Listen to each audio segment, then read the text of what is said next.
Hello, Matrijman, watching Notice Express on Bill TV. With the controversy surrounding the resignation of former Assam Congress leader Bhupen Kumar Bora and speculations of his joining BJP, Bora on Wednesday opened up about his resignation after 32 years in the party, citing humiliation and lack of response from leadership. Bora said had informed Gaurav Gogoi a month earlier about his intention to hold a press meet over party issue but received no reply.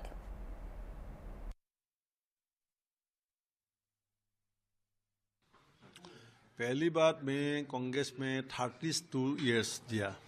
Congress ने भी मुझे MLA से लेकर AICC secretary तक और APCC president भी बनाया।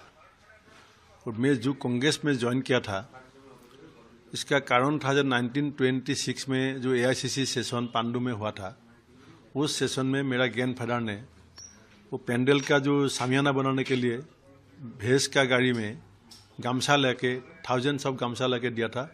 जो एआईसीसी सेशन का पेंडल में ऊपर में एक सामियाना होना चाहिए।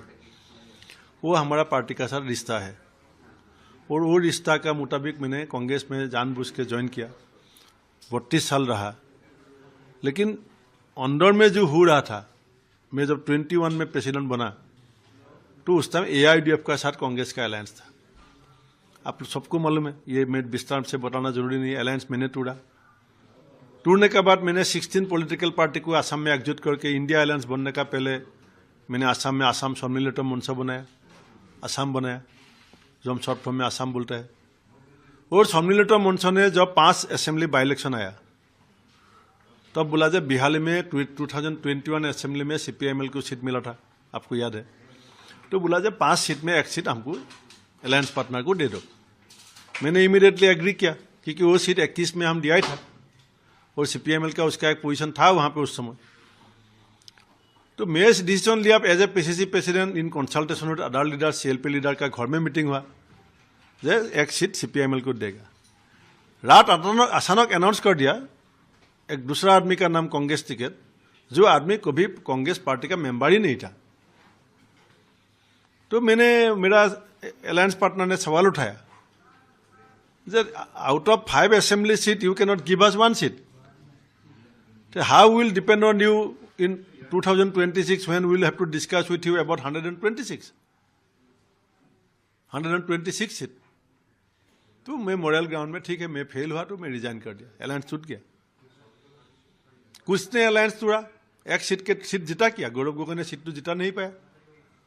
वो लोकसभा में हमको जितना वोट मिला इतना ही वोट मिला। वो 1 महीना वहां पे बैठा, बहुत बड़ा भाषण भी दिया, पैसा भी खर्चा किया, सीट तो नहीं मिला। और बाद में ये एक कैबिनेट मिनिस्टर, एक चीफ एडिटर टीवी का ट्वीट किया, जो वहाँ पे पैसा लिया है टिकट देने के लिए। पैसा का वजह से जो नॉन कांग्रेसी को टिकट मिला, टिकट मिलने के बाद पार्टी में ज्वाइन किया। ये बात मैं सीडब्ल्यूसी में जाके भी बोला, आंसर नहीं मिला। फिर भी मैं पार्टी का कुछ नुकसान होगा कुछ बाहर में ये बात जाने से मैं चुप रहा, मैं साइलेंट रहा, कभी ये बात बाहर में नहीं आने दिया। इस महीना फरवरी महीना 9 फरवरी को रात एक वीडियो कॉन्फ्रेंस हुआ। जितेंद्र सिंह जी और असम का सारे जो 6 लीडर है, मैं भी था, मीटिंग हुआ, डिसीजन हुआ कि अलायंस फिर बनाना है। कुछ दूसरा कोई आदमी नहीं कर सकता है, क्योंकि ये भूपेन बोरा का ब्रेन सेल था। सबका साथ भूपेन बोरा का रिश्ता अच्छा है, भूपेन बोरा ही अलायंस बनाएगा। मैंने मना भी किया था मीटिंग में, लेकिन मुझे जबरदस्ती किया गया, ये पार्टी का डिसीजन है, you will have to do it. तो मैंने मान लिया, पार्टी का डिसीजन है, पार्टी का हित में काम करना है, अलायंस चाहिए मुझे भी, क्योंकि बीजेपी को फाइट करना है तो एंटी बीजेपी वोट को एग्जिट करना है। मैंने बातचीत शुरू किया। 9 तारीख रात को मीटिंग हुआ, 10 तारीख से बातचीत शुरू हुआ। 11 तारीख रात गौरव गोगोई ने मुझे फोन करके बोला, जे दादा आप अकेला नहीं, रॉकी बुलोशन को भी साथ ले लीजिए। मैं बोला ये तो मीटिंग का डिसीजन नहीं है। तुरंत 2 मिनट के बाद पौडर बोडलो जी जो अनदर एमपी है, उसने फोन किया, if you will include Rocky बुलोशन I will not tolerate. Devabrata Saikia ji को पूछा जब नहीं, आप you should go according to the decision of the meeting. तो मैं क्या करूं, कहां जाऊं? मैं बातचीत चलाते रहा अलायंस के साथ, टाइम फिक्स किया, मीटिंग का जगह फिक्स किया, अखिल गोगोई लुइन गोगोई जी को मैं एक जगह में बुलाया 13 तारीख सुबह, वो अनाउंस कर दिया गौरव गोगोई जब भूपेन बोरा ने गलत प्रेमी पैदा करा है, वो अकेला नहीं है, रकीब उल हुसैन भी साथ। मैंने बोला तुम पब्लिकली क्यों बोला, तुम मुझे इतना पब्लिकली ह्यूमिलेट क्यों किया? कोई जवाब नहीं है। तो पहले भी 20 में 1 महीना पहले मैं गौरव गोगोई को एक चिट्ठी लिखा था, please don't compel me to address a press meet against you. और वो जो चिट्ठी में गौरव गोगोई को लिखा था 1 महीना पहले, वो चिट्ठी भी मैं जितेंद्र सिंह और देवव्रत शइकिया CLP लीडर को दिया था, रेस्पॉन्ड नहीं मिला। इसका मतलब क्या है? तो जो करना है करो। तो रिजाइन किया, हाईकमान को बताया जो ये बात। और जब सब लीडरशिप मेरा घर में आया, राहुल जी का भी फोन आया, मैंने क्या बोला, तो इतना ह्यूमिलेशन बर्दाश्त करने का कैपेसिटी मेरा नहीं है, आप मेरा बात का ऊपर थोड़ा बोलिए। किसी ने नहीं बोला। बाद में मैं देवव्रत शइकिया और प्रदोत बड़ोई जी को जिम्मेदारी दिया कि आप लोग AICC में बात कीजिए, ये APCC अभी APCC R बन चुका है, मैं APCC में वापस जाने के लिए रेडी हूँ, APCC R में नहीं जाएगा। कोई रेस्पॉन्ड नहीं है। तो बाद में काफ़ी सारी पॉलिटिकल लीडर मेरा घर में आया, सब लोग ने, बहुत लोगों ने भी मुझे मैसेज दिया, चीफ मिनिस्टर भी खुद आया। मैं CM से कल, मेरा पूरा फैमिली था, मेरा पूरा क्लोज फ्रेंड भी था, मैंने एक ही बात बोला कल, कि मैं जो भूपेन बोरा असम का जनता जानता है, जो भूपेन बोरा को आप जानता है, क्योंकि हम लोग 22 साल एक साथ था, ये भूपेन बोरा बीजेपी में ऐसे ही रह सकता है क्या? तब CM ने थोड़ा एक्सप्लेन करके बताया, थोड़ा एक्सप्लेन किया करके बताया कि हाँ ऐसा ही भूपेन बोरा रह सकता है, लेकिन कुछ बात आप ड्राइंग रूम में करेगा, कुछ बात आप बरामदा में करेगा, कुछ बात आप बैल्कनी में करेगा। ऐसा नहीं है। जो थोड़ा एक्सप्लेन किया कि Bhupen Bora will continue as Bhupen Bora, remain as Bhupen Bora, but कुछ बात ड्राइंग रूम, बरामदा, बैल्कनी अलग अलग जगह में आप करो, लेकिन आप रहो भूपेन बोरा। तो इतना ही बात बोला। बाकी पॉलिटिकल बात कल बहुत दिन, क्योंकि ये CM का पहला विजिट मेरा घर में नहीं है। 2015 तक ये हमारा घर कांग्रेस का अड्डा था, जहाँ पे CM भी बहुत बार शामिल हुआ था। उस समय CM नहीं था, हमारा कांग्रेस का मिनिस्टर भी था, पार्टी का नेता था, एक साथ कोलीग था। तो आज मुझे CM ने अपना घर में बुलाया है, टाइम अभी तक नहीं बुला है।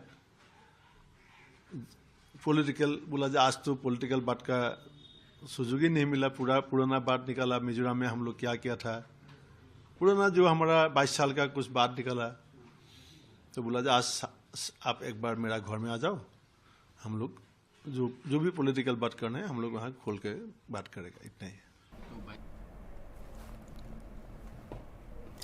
Assam Cabinet Minister Piyush Harazika on Wednesday visited former Assam Pradesh Congress Committee APCC President Bhupen Bora, who is set to formally join the Bharatiya Janata Party on February 22.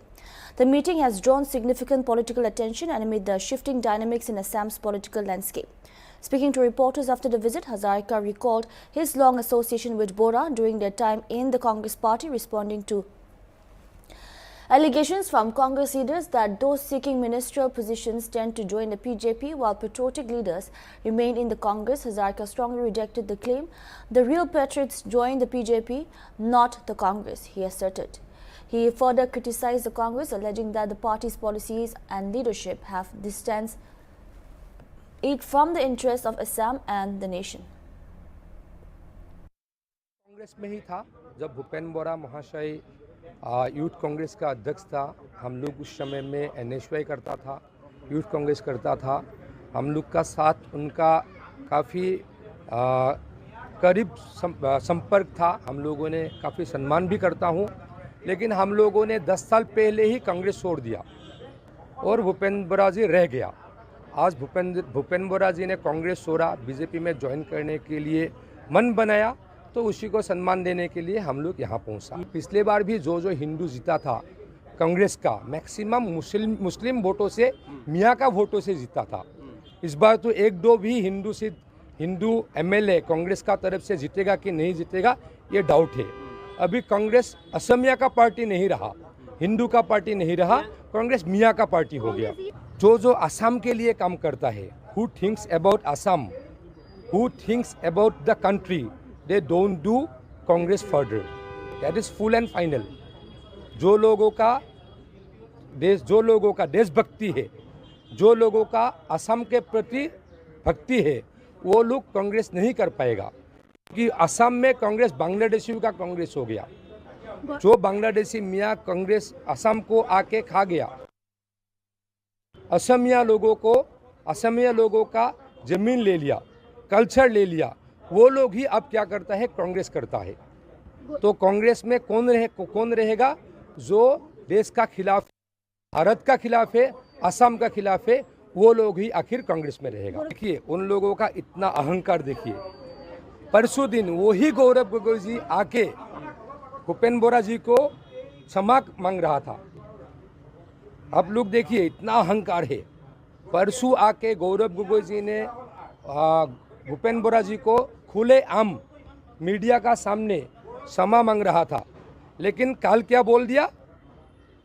ये अभी खराब लोग गया, अभी अच्छा लोग जो रियल कांग्रेसी है वो लोग कांग्रेस करेगा। इतना अहंकार मत करिए, ये अहंकार ही आपको, आपका पार्टी को डुबाएगा। प्रियंका जी का दौरा था, वो भी आ जाएंगे। मैं जानता नहीं हूँ क्यों नहीं आया, लेकिन आके क्या होगा, आके क्या होगा? अपर असम में तो कुछ नहीं मिलेगा, बोराक वैली में कुछ नहीं मिलेगा, लोअर असम में ही आना पड़ेगा। तो लोअर असम में आना नहीं आना क्या है, मियाँ लोग तो उन लोग को वोट देगा ही। तो प्रियंका गांधी जी का आना नहीं आना बहुत बड़ा फायदा, बहुत मायना नहीं। गौरीपुर में आए थे, लाखों लोग आए थे। वही वहाँ में ही आएगा, वहाँ में ही आएगा, अपर असम में नहीं जाएगा। जहाँ असमिया का राज है वहाँ नहीं जाएगा, जहाँ भारतीयों का राज है वहाँ नहीं जाएगा। Ahead of the upcoming Assembly elections, AICC General Secretary Jitendra Singh on Wednesday addressed the media at Rajiv Bhavan in Guwahati and announced that Congress leader Priyanka Gandhi will visit Assam tomorrow as part of the party's organizational and screening process. Singh said Priyanka Gandhi would take part in key meetings of the screening committee along with 3 members and senior observers including D.K. Shivakumar, Gopesh Baghel and Bandhu Tirki. He informed that after arriving at the Assam Pradesh Congress Committee APCC headquarters and Raj Bhavan meetings will be held from around 11 am to 12 pm with various party officials, leaders and office bearers. These meetings will include representatives from the block and Congress committees, district Congress committees, APCC office bearers and frontal organizations such as Women's Congress, Seva Dal, Youth Congress and NSUI. Singh added that different departments including SC, ST, T, tribal, legal and other party wings will also participate in the interaction. माननीय प्रियंका गांधी जी जो screening committee की chairman हैं और उनके साथ जो उनके 3 screening committee के मेंबर्स हैं, 3 सीनियर ऑब्जर्वर्स हैं जिसमें श्री D.K. शिव कुमार जी, भूपेश बघेल साहब, बंधु तिर्की जी, दिनांक 19 तारीख यानी कल वो गुवाहाटी आ रहे हैं। लगभग 10 बजे वो गुवाहाटी पहुंचेंगे। सीधा एयरपोर्ट से मां कामाख्या मंदिर में जाने वाले हैं, वहां से आशीर्वाद लेंगे, आसाम की खुशहाली के लिए प्रार्थना करेंगे और सीधा वहां से प्रदेश कांग्रेस कमेटी का ऑफिस राजीव भवन आएंगे। वहां से उससे लगभग 11 बजे से लेकर रात को 12 बजे तक, दिन के 11 बजे से लेकर रात के 12 बजे तक विभिन्न पार्टी के जो हमारे कार्यकर्ता हैं, पार्टी के जो नेता हैं, ऑफिस बेयरर्स हैं, उनके साथ मीटिंग होगी। इस मीटिंग के अंदर ब्लॉक कांग्रेस कमेटी, जिला कांग्रेस कमेटी, APCC के ऑफिस बेयरर्स, फ्रंटल ऑर्गेनाइजेशन जिसमें महिला कांग्रेस है, सेवा दल है, यूथ कांग्रेस है, NSUI है, सेल्स एंड डिपार्टमेंट्स जिसमें SC विभाग है, ST विभाग है, चाय बगान का विभाग है, आदिवासी विभाग है, लीगल विभाग है, बहुत सारे हमारे ऐसे 10-12 विभाग हैं जिनके साथ वो बैठक करेंगे। पहली बार आप देख रहे हैं कि जो प्रक्रिया रही है स्क्रीनिंग की, ऐसी प्रक्रिया आसाम ने पहली बार देखी है, जिसमें जो स्क्रीनिंग कमेटी के हमारे 3 साथी हैं, 3 मेंबर हैं, वो हर जिले के अंदर जा रहे हैं, हर विधानसभा क्षेत्र के कांग्रेस के कार्यकर्ताओं के साथ वो विचार विमर्श कर रहे हैं, उनसे बात कर रहे हैं, जो ग्राउंड लेवल सिचुएशन है, जमीन की जो हकीकत है, उसकी जानकारी ले रहे हैं। स्क्रीनिंग कमेटी के हमारे तीनों मेंबर साहिबान लगभग 10 और 12 दिन पूरे आसाम में सदिया से लेकर और धुबरी तक हर जिले के अंदर वो जा रहे हैं, और वहां से जो वो फीडबैक लेके आएंगे, वहां की जो पार्टी कार्यकर्ताओं की भावना होगी, वो भावना के अनुरूप कांग्रेस पार्टी आगामी चुनाव के अंदर टिकट देने वाली है। तो हम सब बहुत बहुत स्वागत करते हैं प्रियंका गांधी जी का। ये उनका पहला दौरा है और जिसके अंदर सिर्फ संगठन का काम होगा, वो उनका हम सब आग्रह करते हैं और चाहते हैं कि प्रियंका गांधी जी समय समय पर यहाँ आती रहेंगी और प्रचार और यहाँ की जो समस्याएं हैं उनके बारे में उनका आगे हमारे मैनिफेस्टो के अंदर, हमारे घोषणा पत्र के अंदर उनका एक बहुत बड़ा हाथ रहेगा। वो हमें बताएंगी कि ग्राउंड लेवल की क्या क्या सिचुएशंस हैं, महिलाओं की खास तौर से क्या क्या परेशानी है, वो कांग्रेस पार्टी आगे अपने मैनिफेस्टो के अंदर जोड़ेगी। The Directorate of Ayush Government of Manipur on Wednesday categorically stated that no manufacturing license for Ayurvedic or herbal drugs has been issued in the state so far, warning that any such activity would be illegal and punishable under the law. The clarification came during a press conference held at the Chamber of Directorate of Ayush, Lampelpat. Addressing the media, Dr. Akoicham Lokendro Singh, Director Ayush Government of Manipur and State Ayurvedic Drug Licensing Authority, said that briefing was organized with the approval of the competent authority to create awareness on 2 crucial issues: misleading advertisements relating to Ayurvedic drugs, herbal drugs, cosmetic oils and eye drops, and the statutory regulatory mechanism governing their manufacture and sale. Importantly, he informed that the State Ayurvedic Drug Licensing Authority has not issued any manufacturing license in Manipur to date, making any such ongoing manufacturing activity illegal.